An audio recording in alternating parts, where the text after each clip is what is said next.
Previously, I pointed out that evidence-based qualification was scientific because it focuses on ensuring what you and your team believe is based on what you and they have observed.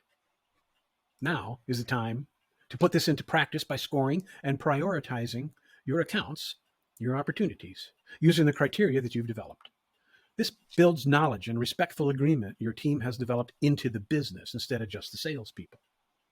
First, we'll list 3 steps that you'll go through, and then we'll explain the positive things that you can expect to happen. A, complete the configuration of your qualification criteria within ProspectSafari.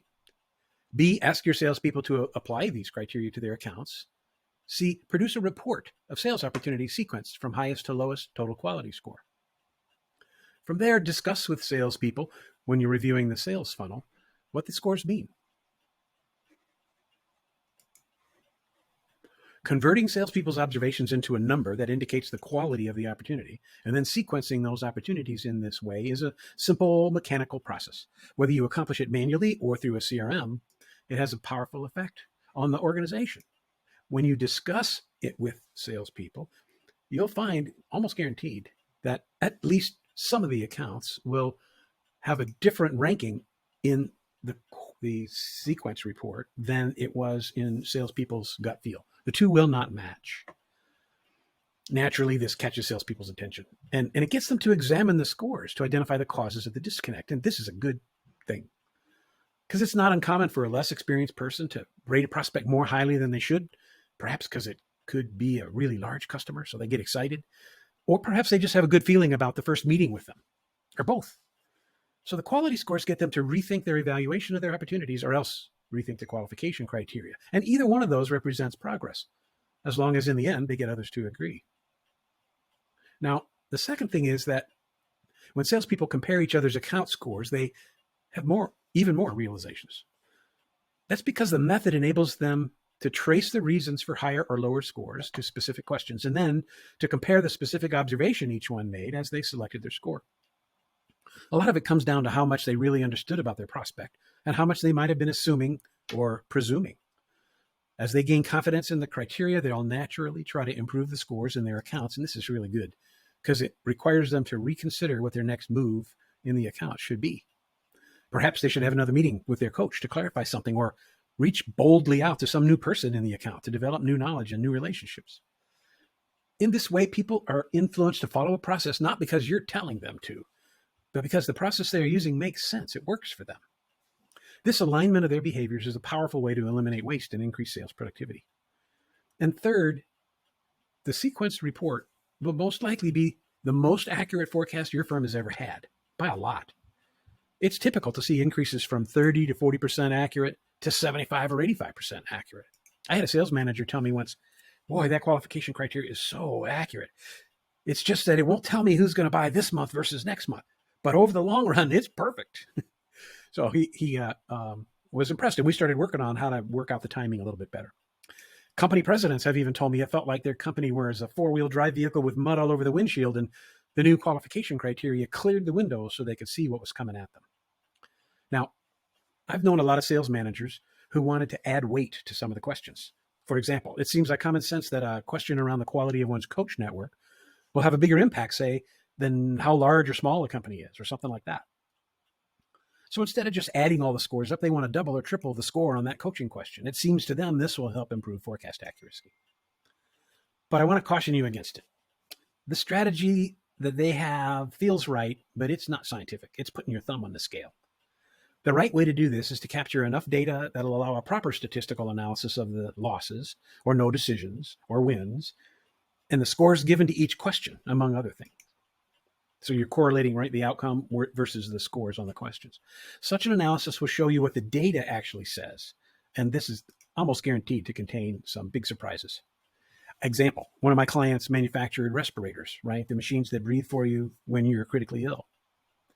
They had a quality of coach network question also, which included some slightly different wording. And here's the thing.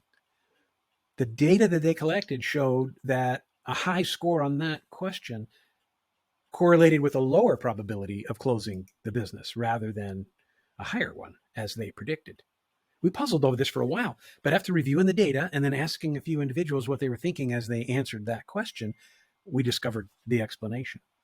This sales force was mostly comprised of trained clinicians, not career sales professionals. To these medical professionals, the word coach did not have the same connotations as it does to professionally trained salespeople. It meant, my friends at my old account where I used to work. We realized we needed to provide a little training and revise the question to make the wording clearer for everyone.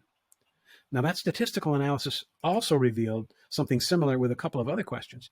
And it also revealed that although they had started with 27 questions, that's a lot of questions, only 12 were statistically relevant. The rest could be dropped. But the real kicker was this. The initial version of qualification criteria, all 27 questions applied to all their accounts and their sales opportunities as they flowed through. It came out at close to 90% accurate as a forecast, more than double the accuracy of the previous method of forecasting. One of the improvements once the improvements were made to the questions, dropping the statistically irrelevant ones and applying a statistically proven relevance to the right qualification questions, the firm's sales forecasts were better than 95% accurate. Now, that's an accomplishment. I can't promise every company this much improvement, but I sure can promise this stuff works. Now, here's another example of a client who'd been trying unsuccessfully to penetrate a new market for years. In their pilot, they sold to OEMs originally, and they wanted to penetrate the building trade, selling directly to contractors and engineering firms and building owners.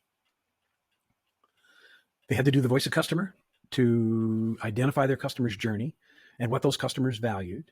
And when they were completed, they were able to design a sales process and identify criteria and engage their dealer network using it. Almost immediately, revenues began to take off, as you can see here in 2019. Not only was their forecast accuracy dramatically improved, their sales productivity was up 50%, and that was only in the first 6 months. Again, all this happened by simply providing salespeople with a structured, consistent, easy method of prioritizing their highest quality accounts. Now, your team too will begin seeing patterns that they could not otherwise see. They'll begin having ideas about how to improve the qualification questions, and you'll be able to test these ideas to see how much improvement they make. Not only that, once you have enough data, a basic statistical analysis will enable you to detect anomalies, questions where the data doesn't support the theory. And there's a lot of learning there. These counterintuitive examples can hold powerful competitive advantages. I've written about these case examples and a lot of other ones in my book. Sales Process Excellence alone has more than 40 case examples. So there's a lot of valuable scientific experiments that you can conduct like this that'll improve sales productivity and do it in a way that your salespeople will love. Now, there's a lot to it. You can visit my website, salesperformance.com, and browse through the articles and the podcast recordings there.